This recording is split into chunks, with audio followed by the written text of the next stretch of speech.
Good evening, ladies and gentlemen. Welcome to Text Messages. I'm the parasite of the show, Rick Tex. We're glad to have you here. It's the 45th episode. We're broadcasting from Elk River, Minnesota. I forgot to turn this computer on, so you'll probably hear that 15-year-old Windows XP boot up noise in a little bit here.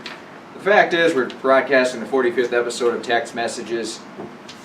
Today is Memorial Day. Now, you think Memorial Day would be a time to spend and to honor the fallen military, civilian, whistleblowers, just good, positive individuals that made the ultimate sacrifice. Even people that worked in factories and they were just being productive members of society and were exposed to illnesses and ailments that maybe corporations were well aware of but didn't care, just figured they'd kill them all off anyways because, hey, workers are expendable. So a lot of people, more people than you know, have made the ultimate sacrifice. Not just, men and women of the military. I mean, men and women of the military are the most obvious contributors to protecting America's freedoms. But you also need to build something to protect it. So if you don't have anything to protect, then that's why everybody works together symbiotically, ladies and gentlemen. Oh yeah, you're going to encounter some worthless parasite, dirtbag, slime balls in your life that think they could tell you how to run it and think they can tell city council to tell you how to run it, and just very vile, toxic, poisonous, worthless, useless, pathetic pieces of garbage that look like they're on the set of Day of the Dead, and it's just sad that people like that still exist in the 21st century. I mean, you'd think that somehow their ancestry would not be able to pass on those genes, but I'll digress a little bit here, because with all the poisons and toxins and the glyphosates and neonicotinoids in foods and everything, I'm not surprised when I see these people that walk up to my deck that look like they're just got off a 3-day Coke binge and they're totally zoned out and inebriated from overconsumption of wine and look like they just rolled out of a sarcophagus. Because the reality is, ladies and gentlemen, if you're not growing your own food or just actively trying to be healthy every single day, you're going to deteriorate, and you're going to deteriorate quickly, because Big Pharma is after you, the sugar industry is after you. The exercise industry probably just feeds you a load of crap, but I mean, if you're exercising in general, and even if you have no idea what you're doing, I probably don't have any idea what I'm doing when I'm exercising, but I just exercise because it's fun to do and it's a good thing to do. But, I mean, corporate industries are just out to make a profit. They don't care if they got to spray the entire world with glyphosates and then it all gets in our gut microbiotics and our liver and our kidneys and our pancreas and our heart. None of that matters to corporation. They just want to make sure they're getting a profit and that they're covering their back ends for litigation. So that's why the slow death is the desired death for them. Now, yeah, obviously they don't want to kill off all their customers, so they have to be somewhat reasonable about it. But look at Big Tobacco. They didn't give a damn. I mean, they knew that thousands of people were addicted, and they were even actively putting ingredients into the cigarettes to make them addicted.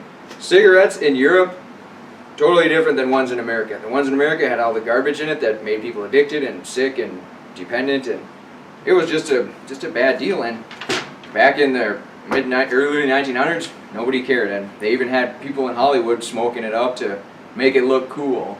And hell, even when I was in high school, it was considered cool. But I knew better that pretty much not everyone that smoked was a nobody, but it just seemed like such a ridiculous and silly and just a dumb thing to do. So I never really got involved in it. It wasn't because I thought I was better than people. It was mostly because I probably just didn't want to buy cigarettes. I had somebody that has similar DNA to me who smoked cigarettes for a while. They kept adding taxes on the cigarettes, so they kept costing more and more. And then eventually they just said, you know what, the hell with it. I'm done with smoking cigarettes. It costs too much money. They went cold turkey and never looked back. So sometimes you got to do that, ladies and gentlemen. I mean, when you're constantly hearing, oh, it's so hard to quit smoking. I mean, how can I quit smoking? Let me tell you something. It's not hard to get rid of addictions. If you can stand, I had a few addictions in myself, and I know the moment where I said, I know what I have to do. There's a Star Trek episode a long time ago. There was they were working on some energy coil, and a previous gentleman on the ship jumped into the energy coil. He committed suicide, essentially. So then Deanna Troi was going to go investigate that. And there was a gentleman that came to her in a dream, and he said to her that she knows what she needs to do. And then she kept saying that over to herself. So if you have an addiction, and you know you need to eradicate it, that's all you got to say to yourself. I know what I need to do. Now, You also need to consciously be healthy otherwise too, because if you're just walking around like a parasite and going up to other people's houses and trying to tell them how to live their life, you're probably not going to be a healthy person, and it's going to ratchet up the level of and degree of difficulty to eradicate these addictions. Because if you feel you have nothing to live for other than whining about other people, you're probably, you're obviously going to be a lot less prone. But if you have a lot to live for, if you got good, fun animals that are around the house, and you have a symbiotic relationship with the earth, with your neighbors, with your friends, families, and coworkers, and people that also run talk shows, I mean, you're going to be able to get rid of addictions. So you need to have that supporting cast, just that support structure in place.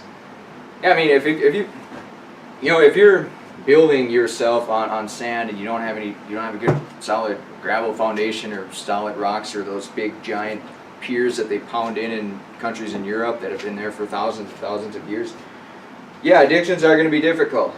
I mean, if you got people you talk to, friends, family. It's like, for example, when I was addicted to cereal, it was, I know it sounds silly compared to like cocaine and crack and wine and alcohol and cigarettes and all that.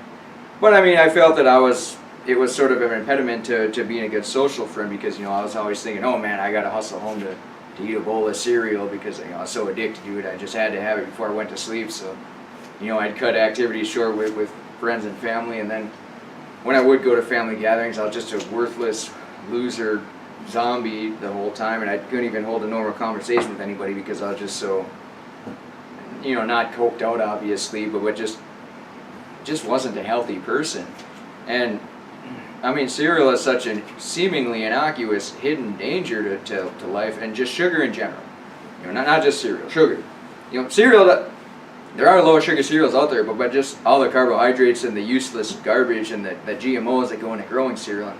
And it's just all cereals in general. Toasted oats, corn flakes, wheat flakes, toasted wheat, honey wheat buns, Count Chocula. I mean, Count Chocula is fun to say, but it's a very dangerous product, and it's sad that it's marketed to children and that it has such a funny connotation to it, because then, yeah, obviously children are going to be more prone to eating it, and even adults are going to be more prone to eating it. I mean, most adults should know by now that eating sugar is very, very bad, and it's bad for your teeth especially, and it gets into your blood, it spikes your blood sugar, it's like a roller coaster ride, so it cools up in all your organs and causes stuff to not work properly, and it causes a lot of brain fog, and it just turns you into a worthless sack of garbage, which, admittedly, yeah, I feel more healthy. You've heard this a lot of times, but, I'm in like my mid-30s now, and, back when I was in my early 20s, yeah, granted I weighed maybe 15, 20 more pounds than I do now, but, I was developing a lot of knee pain. So I thought that I was going to need a sedentary job. But then once I got the sedentary job, then I was getting back and neck pain. So then I was going to chiropractors and throwing away all this money on useless garbage. I mean, they probably meant well. I'm not trying to throw chiropractors under the bus. I'm sure they meant well, but the reality is it was me. I was personally responsible for not guiding my, following the light and knowing that there are certain addictions and that you have to. One size does not fit all. Some people, they may be able to eat fruits every single day and be a perfectly healthy person. And other people, they need to have the high fat, high protein, low carb diet, like me especially, and pretty much any diabetic is going to need that diet.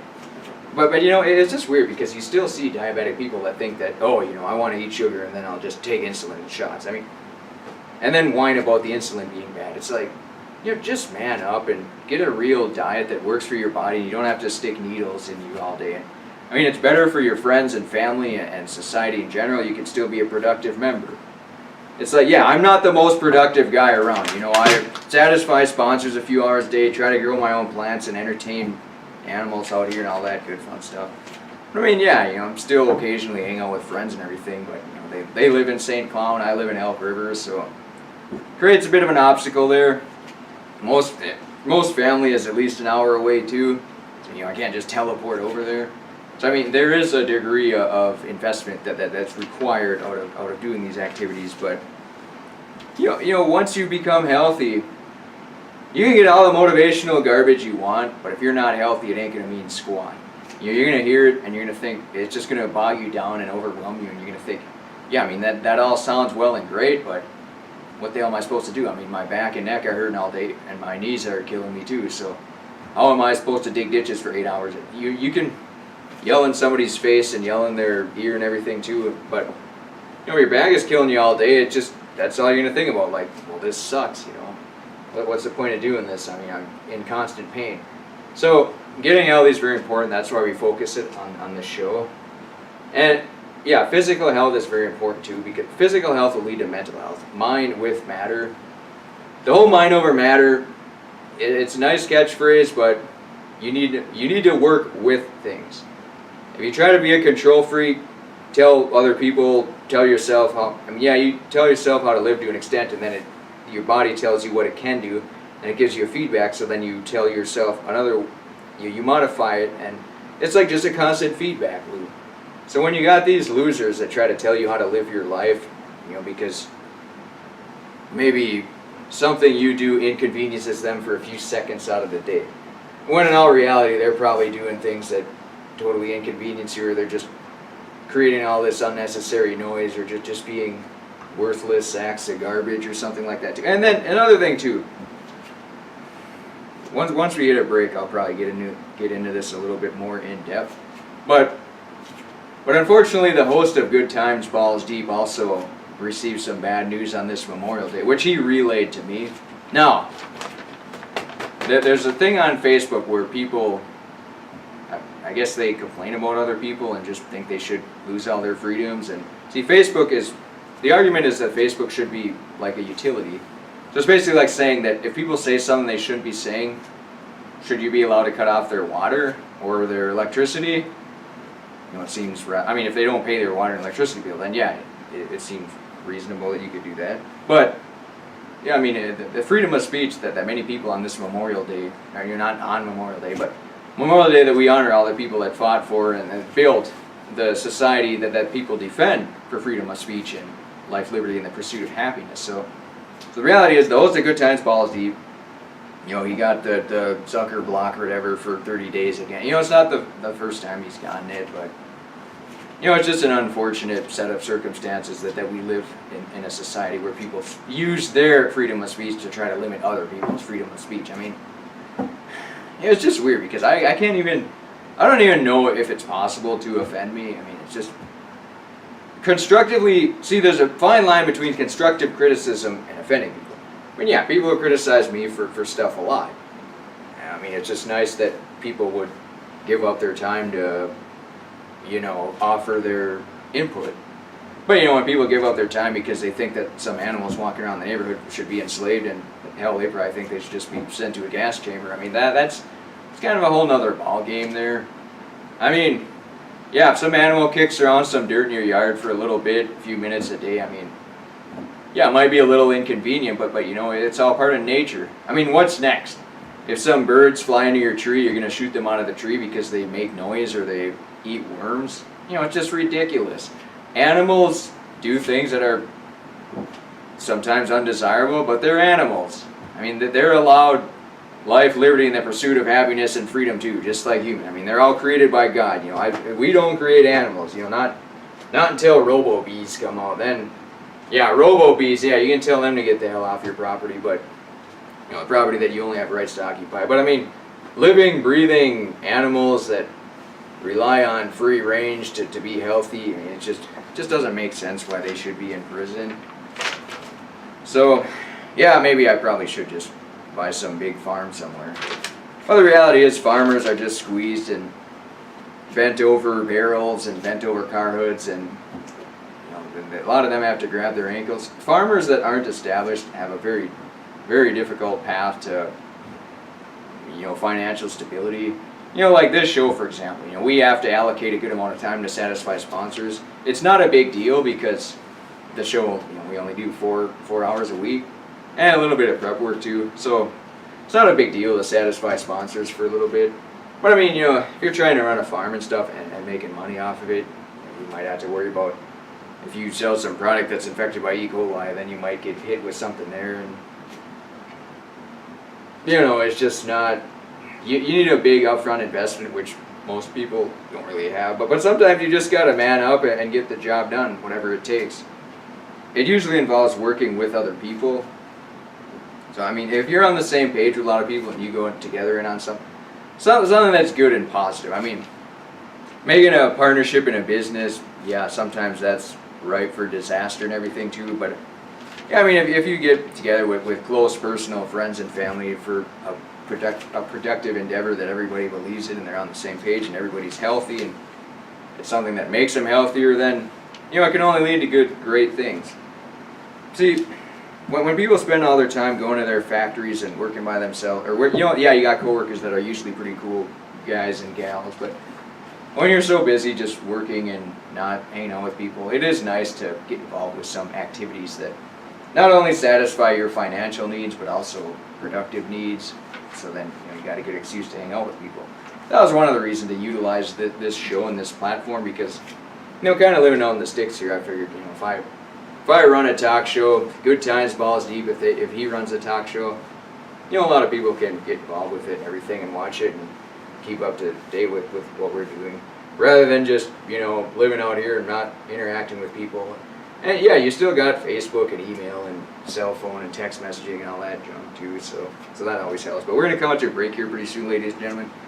And if there's a silver lining on this Memorial Day where people use their freedoms of speech to limit others, it's that the host of Good Times Balls Deep will probably be more aggressive and ambitious and motivated to expedite the debut of Good Times Balls Deep, because now that his speech platform has been taken away by sinister forces, I think it probably will prompt him to, it might be a bit of a kick in the backside to get Good Times Balls Deep up and running. Now, does that mean the quality of the show is going to be up to his strict standards? Maybe, maybe not. But the fact is, I'm looking at silver linings here, ladies and gentlemen. See, there's always a silver lining to everything. It's like, yeah, even some, you got the neighborhood, the rogue neighbor that wants to complain about everybody. You got one of them in every single neighborhood, and I was warned about it beforehand too, so I kind of. The weird thing is, they have ornamental fowl in their yard, so it's like, yeah, that's going to attract hens and chickens, and then when they do attract hens and chickens, it's like, oh, we need to complain about this. It's just, come on, it's just pathetic. It's like, I don't even get where people come. My parents, they got neighbors, their dogs run in their yard and crap everywhere. They don't complain about it. They just take a shovel, clean it up. They're like, yeah, that's part of living in society. Your neighbors are going to do things that you don't always like, but you deal with it and you suck it up and you live symbiotically with them. You don't complain because, we're all in this together. It's like when you live with roommates. Yeah, they might knock over a jar of orange juice in your fridge and they might make a mess or they might put mold in your bathroom, but you just clean it up and move on with your life. There's no use in complaining and whining and being just a parasite to everybody. There's no need for that in society. Everybody's got their own struggles. We don't need to put struggles on other people just to feel. I don't even know what the intention is, actually, ladies and gentlemen. I've never complained about a neighbor. There was one time where I actually called police to complain about something, and I was driving on I-94 it was probably from Minneapolis to St. Cloud, and I nailed this. It wasn't a 2x4, it was like one of those little 4x4 blocks, and I thought my tire exploded. It made such a loud noise, and it's just like, holy crap, for sure my tire's out. I kept driving, and the car kept going down the road, so I'm like, oh, wow, yeah, this is great. And then I go out further, and then I see this truck and a trailer. It's an open trailer, and it's got a whole bunch of blocks of wood in the back. So I was like, you know what, this guy might kill somebody. So I went ahead and I called the state patrol. I don't even know how I had their number, but I went ahead and called them. I'm like, yeah, I'm on 94 going westbound, northbound, whatever you call it, from Minneapolis to St. Cloud, and I got this truck and trailer with a bunch of wood in the back, and I ran over one of the blocks of wood, and it sounded like the tire exploded, but somehow the car is still running. I have no idea what happened, but that was the one time where I called the police, because it was, in my mind, it was literally a life or death situation. If that clown would have been, what I probably should have done was just maybe try to pull him over and tell him, you need to strap this shit, you need to strap this crap down or drive 30 miles per hour so it doesn't, with your 45 miles per hour, get the hell off the I-94. But, yeah, that was the one time that I actually had to call the police. There was another time, not where I call the police, but you know where I used to live in my neighborhood. You know, I was driving a car around. I told this story before, I think, probably in the Good Neighbor episode, where I was driving a car around in the neighborhood, and then yeah, the police came, and I was like, yeah, that's totally me. It's all me. Because they thought it was the neighbor, and the neighbor's like, no, I'm totally cool with him driving around. So yeah, I mean, that's the difference between a totally cool, rad neighbor. And then you got these loser, rogue neighbors that just want to use their whole life to make other people's miserable. It's like, yeah, I get your life is miserable, and people probably don't really like being around you and stuff, but I mean, you really have to try to make other people's miserable. So that's basically all I'm saying, ladies and gentlemen. You know, being a good neighbor is important. It's very important. Just being a good citizen is important. I mean, if I could be friends with everybody I come into contact with, that would be awesome. But, you know, unfortunately, it's probably not part of reality. And, you know, life is full of tests. Sometimes you don't know what you got until you put yourself to the test, ladies and gentlemen. But hopefully we're going to have good times, balls deep. I think the block will expedite the process, so we'll see. We'll be back in 5 minutes, so ladies and gentlemen.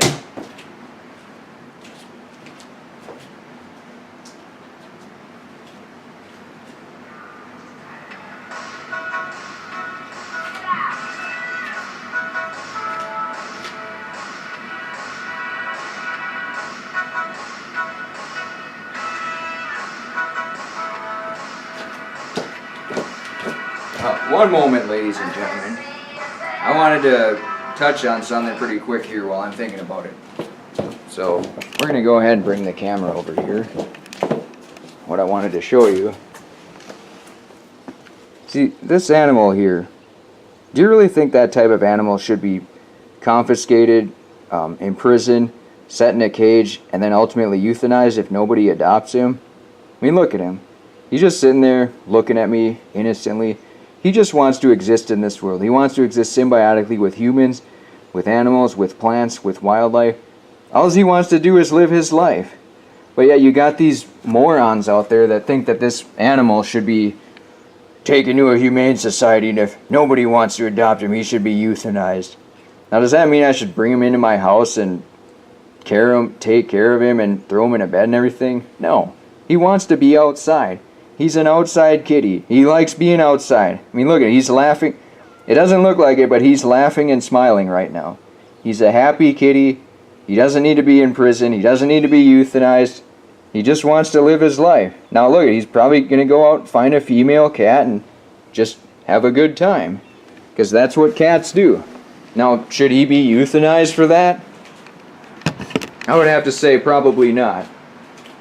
But yeah, I just had to get that off my chest, ladies and gentlemen. I mean, yeah, the Humane Society is not coming around here with nets and everything, but you know, if they do, they'll regret it. So we're gonna take a 5-minute break now. Sorry about I just had to get that off my chest.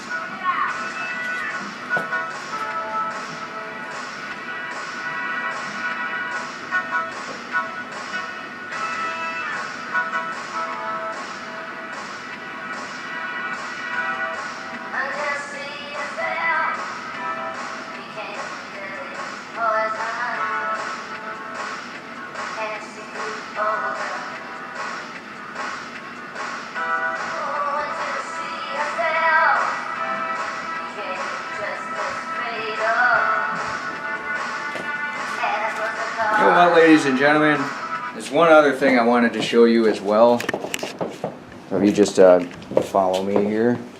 There's some big weights, some laminate flooring. Alright, so we're heading outside here. Oh, there's the cat again. Just enjoying life. Probably shouldn't be euthanized, but some people think he should be. See, look at these chickens. They're behind a fence right now. They know they're in prison. It creates them stress. They're not happy about it. But you know, people that are too lazy to spend 5 seconds sweeping up dirt because the chickens like to walk around and kick around dirt, they think that they should be out here in prison behind these, that looks like a concentration camp. I mean, yeah, they're still, yeah, enjoying life and living life and everything too, but at a price. And they know it's a price. And they're not happy about it. And I sure ain't happy about it either. But you know what? There's a big rhubarb plant. Here's a rose bush plant too. That's usually creates some good rose bushes. And there's the cat. He's just enjoying food and making himself great again. So this is one of the reasons why I like to have a camera with, ladies and gentlemen, so I can better describe things that you can see from my perspective. And yeah, that's a new welcoming mat. Unfortunately, some people probably, maybe just one person probably shouldn't be welcome here, but everyone's a child of God and all that stuff, so it's just, it just, life is just a challenge, and sometimes a challenge is just trying to deal with things that shouldn't really need to be dealt with, which is what I'm doing here, ladies and gentlemen, because I don't want you to fall under that same trap. Alright, we're actually going to take a break now.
Welcome back to Text Messages, ladies and gentlemen. I'm the parasite of the show, Rick Tex.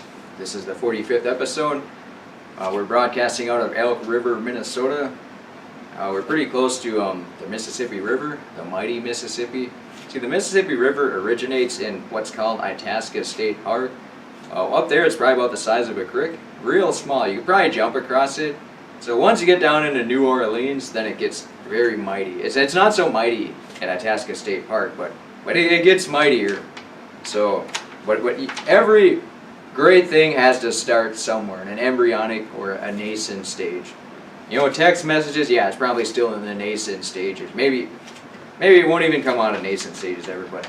But you know, we're still going to go balls to the wall and keep the pedal down, the hammer down, and eventually we might find some grip on the top side, on the low side. There might be a middle groove. You know, we might just need to make a few adjustments, maybe get a new set of tires on. You know, make some few frame rail adjustments. Just making adjustments and seeing what sticks, and will get us around the track a little bit faster. So, yeah, you know, we got animals out here. Animals exist out here. They're not my animals. They're animals. They're created by an almighty power that creates all things living. And I've been bestowed with being a caretaker. I see it more as if you put a birdhouse out in your yard and birds hang out there. That's basically what I've done. I've put a chicken coop in the yard. Chickens hang out there. So I mean, are they my chickens? No. Sometimes I might call them I'll slip up and call them my chickens because it's just more convenient to say that. You kind of have an idea what I mean. The fact is, they're the almighty's hens that I've been bestowed with taking care of. And to make sure they don't have to live in basically live in concentration camps. So, you know, I did feel like I was a bit of an SS soldier today, just following orders and commands from, you know, a higher power, or a supreme, not a supreme, but you know, a governmental force or power that you don't need to agree with. And, you know, the whole authoritarian thing, I mean, yeah, I guess it works for communist China, but it doesn't work in America, because a lot of people died to ensure that would not happen, and that it would hopefully never happen. And a lot of people will probably continue to do so.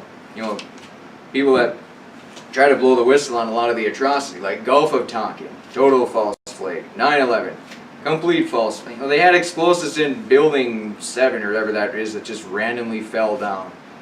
And it's just ridiculous that people still buy the official media story. And then the Pentagon, they talked about that story for about one day, and then it was just gone. You know, there's no video of the most heavily fortified, secure premises in the United States of America had no security cameras to show that a plane flew into the building. I mean, it's just pathetic that people actually think that the state released story of that is true. I mean, it's just so obvious to you know, I get people just want to live in their cocoon and not be bothered and not have, you know, government poking and prodding them and auditing their taxes every single year. Because the reality is, you know, I don't remember, some FBI guy said that on average, the average American citizen commits 3 felons a day. So, yeah, I mean, if the state really wants to, they can bust you down. You know, it's sad, but it's true. Now, there are a lot of good people that do work in the state, though, so there is that saving grace. You always have to try to find silver linings, ladies and gentlemen. A lot of times there aren't any. You gotta look pretty damn hard to find them, but they're out there. You know, good times, balls deep. I think that it's going to get expedited now, and it'll probably hit the airways maybe a little bit sooner than was previously anticipated, because the host is, I mean, yeah, he's a pretty busy guy. He's satisfying sponsors. He's got a family. He's looking to get a new residence, new shelter. He's just busy entertaining people and just being a good person. So, yeah, I mean, he's got, you know, yeah, we all got 24 hours a day, and he's allocating a lot of that towards other productive endeavors. So now that he's blocked from his social platform, I think he may see Good Times Balls Deep as an excellent outlet and have additional time to dedicate towards that. So I'm very hopeful that Good Times Balls Deep will hit the airwaves now. And yeah, no, I've been harping on it for a while, but you know, I don't make broken promises without the intent to keep them. I mean, if I tell you something, yeah, occasionally I will say stuff in jocular fashion, which will be pretty obvious.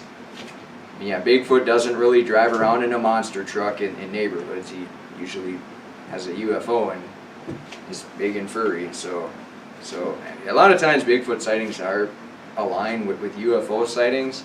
That's why I say it. I'm not just making up stuff here. See, I'm not smart enough to make up stuff. If I say something, it's usually because it was derived from common sense or I read it somewhere. Like, for example, the research articles that we get. Most of them, greenmedinfo.com, medicaldaily.com, naturalnews.com, science.news, phys.org, all these great, excellent websites. And I might find more websites too. Food.news, brain.news, farm.news, all these. They're just a lot of good, hardworking men and women putting together these websites so that I can, at least use them as reference points to where, what direction the show should head. Because, in all honesty, if I just talk about personal life experiences all the time, I shouldn't say it would get bland, because the show probably already is bland. It's just a matter of, keeping the pedal to the metal. Just because people aren't watching the show doesn't mean that it should just be canceled right away. Because, see, this is why it's important to have supportive sponsors, especially sponsors that don't depend on the show being successful. Because the sponsors depend on me fulfilling obligations to them that aren't related to the show, which is what makes it great again. Because, I can just go fulfill their obligations, get the necessary funding to hopefully get a microphone in the near future, maybe some other garbage too. And then they're happy. I'm happy. The two or three people that are still watching are happy, and we're all just gonna make Elk River great again, and Minneapolis great again, and Minnesota great again, St. Cloud great again. And once Good Times Balls Deep hits the airways, it'll definitely make St. Cloud great again. I think the host of the show is just, maybe he's just overwhelming himself too much with the magnitude of responsibility, because running a talk show. See, here's the thing. Before I ran this talk show, ladies and gentlemen, I would stand up here with no camera on and try to rehearse an hour-long show. It would last about 15 seconds, and I would totally zone out, and I have no idea what to talk about. See, here's what happened, ladies and gentlemen. I'm going to do a sample run of how I rehearsed the show and how much of a train wreck it was. Good evening, ladies and gentlemen. You may be listening at home, on the radio, in your car, on a bike, in a parachute. Maybe you're by Niagara Falls. I'm the parasite Rick Tex. I'm glad to have you here. We're going to talk about iron weights as opposed to plastic weights.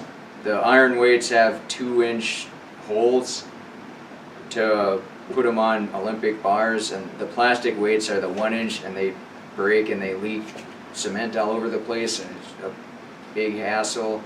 So it's probably something you don't want to have.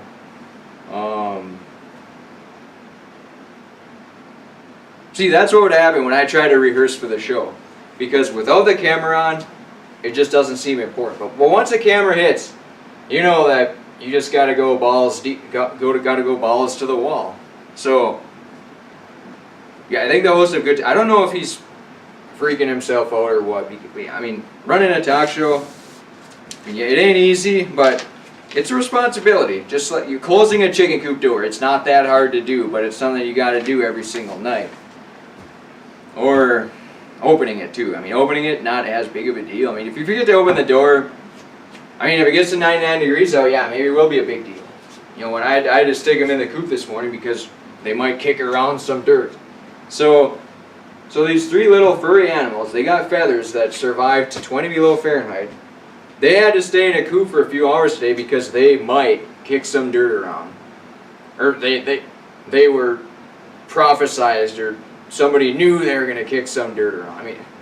That's what they do. They kick dirt. Animals all do, deer will come into your yard and eat trees.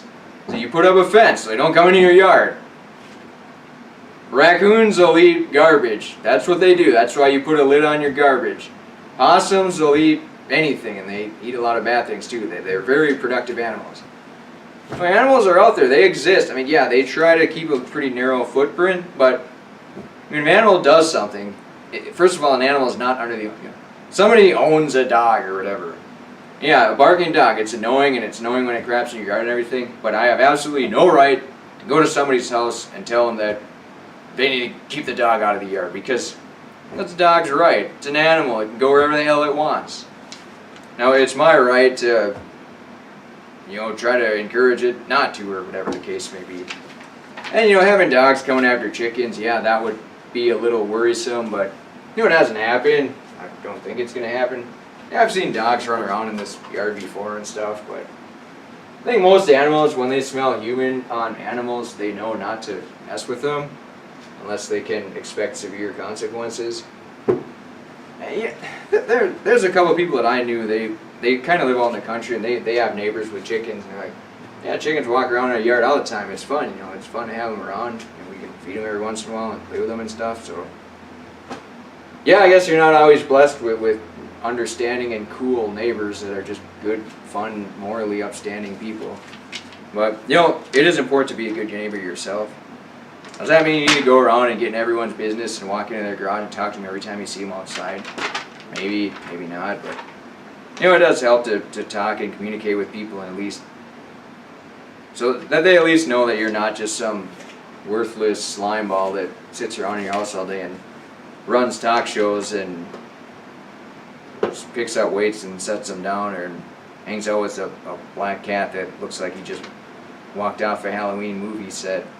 So,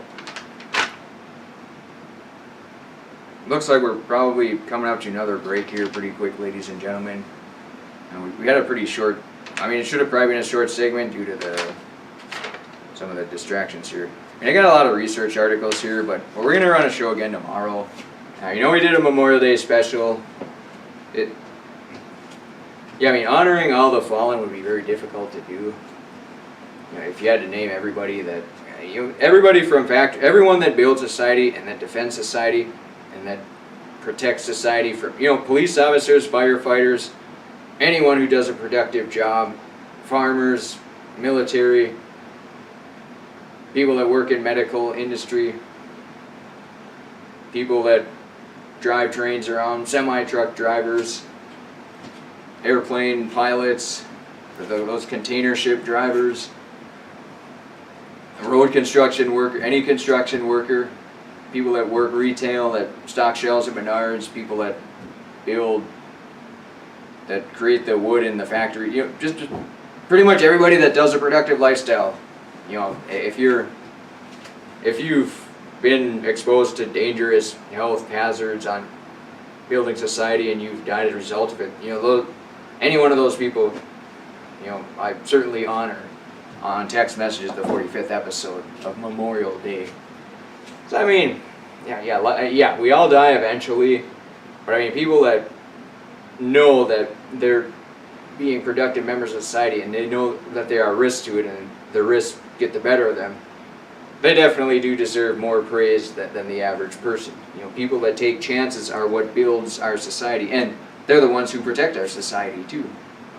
That doesn't mean not everybody is built to take chances. Some people, I'm not trying to say anyone is better or worse, but some people, they're just perfectly happy working 12, 14-hour days, 7 days a week on a dairy farm. You're not taking a lot of chances, but you're an extremely productive member of society and probably the most honorable individual. But Memorial Day is not really for them. It's for people who, maybe a cow falls on you, then if you die in the line of duty being a productive. See, that's why it's hard to create holidays just for specific, like Mother's Day. Yeah, it's pretty obvious that if you're a mother, and you're honored, but Memorial Day can basically encompass anybody who's died being a productive member of American society, and those are absolutely the people that I look up to, both men and women, extraterrestrial, plants, animals, all of it. So with that being said, hopefully we're going to have good times, balls deep in the near future. I think the host will probably get a fire under his ass. I got a fire under my ass now, and I wasn't even the one that was blocked from my social media platform, so I'm sure he's probably a little hot under the collar right now, and hopefully it'll be a progenitor for things to come. With that being said, we're going to be back in 5 minutes, ladies and gentlemen. Thanks for watching.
Welcome back to Text Messages, ladies and gentlemen. I'm the parasite of the show, Rick Text. We're glad to have you here once again. Got about 10 minutes left on this segment. We're in the 45th episode. Looks like this has just been a continuation of the Good Neighbor episode. I don't even remember which one that was. Maybe 18, 30, somewhere in that ballpark. Hopefully we're going to get to 100 by the end of the summer. Maybe holidays.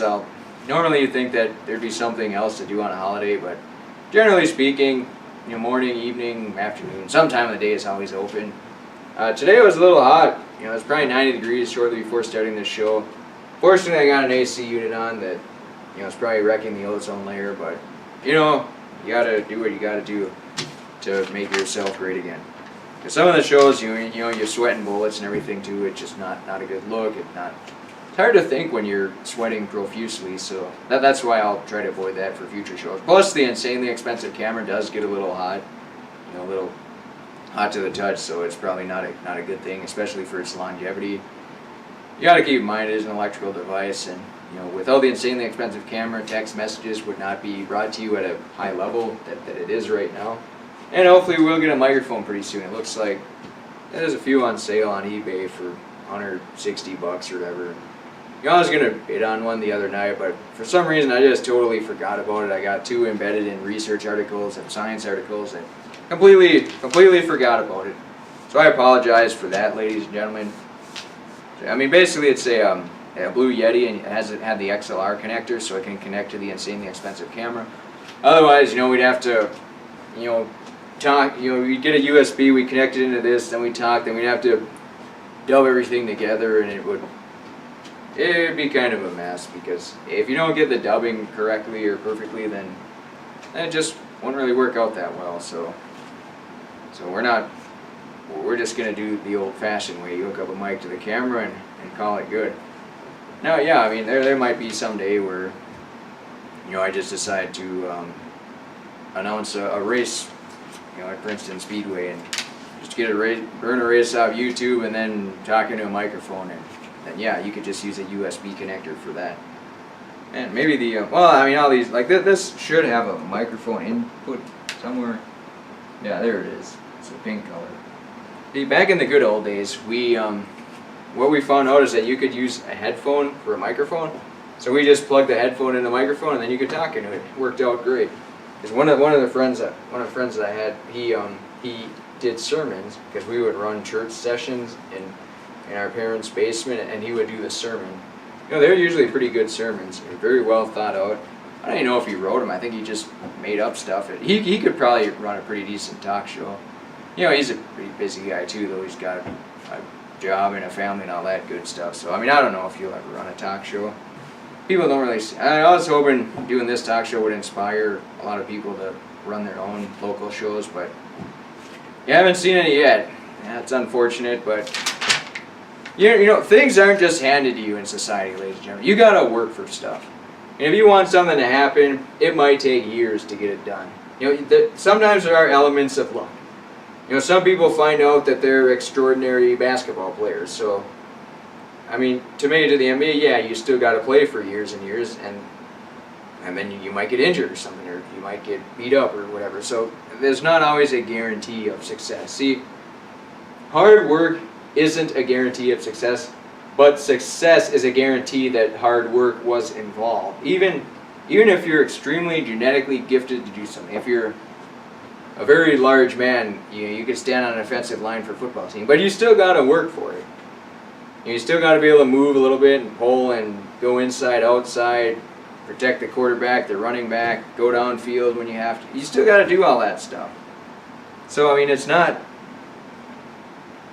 just stand there and hope nobody can move you. It's a very demanding profession. And, if you want a profession like electrical engineering, you got to go to college for it. You got to study, and you got to sit on recliners for a long time and read a lot of books and answer a lot of questions and answer them correctly. And then you got to work together with other people and not be a loser that whines all the time too. So, yeah, nothing worth having comes easy. And life is a war. Every day is a battle. And there's a lot of people that just want things handed to them, so they think they can just go bully around other people and tell them what to do and get their way. But that just doesn't work. I mean, short term it may work, but you're going to create a trail of, not really a trail of bodies, but people aren't going to like you, and they're never, well, they probably will still help you out, but they'll do it reluctantly. If you got a rogue neighbor and one day they need help with something, it's like, it's like one party, it's like, I have to be the better man and help them, but the other party thinks, well, they should learn some degree of tough love here and know the atrocities that they inflict on not only you, but the rest of the neighborhood, to put your foot down and say, no, sorry, can't help you. What you've done to the neighborhood in general and just to everybody around you, you have to be held culpable at some point. Now, on the other hand, too, you can say, leave the penalties to the Almighty, which is ultimately what I'm probably most comfortable with. Vince McMahon said this once, in business, you got to learn how to eat feces and enjoy it sometimes.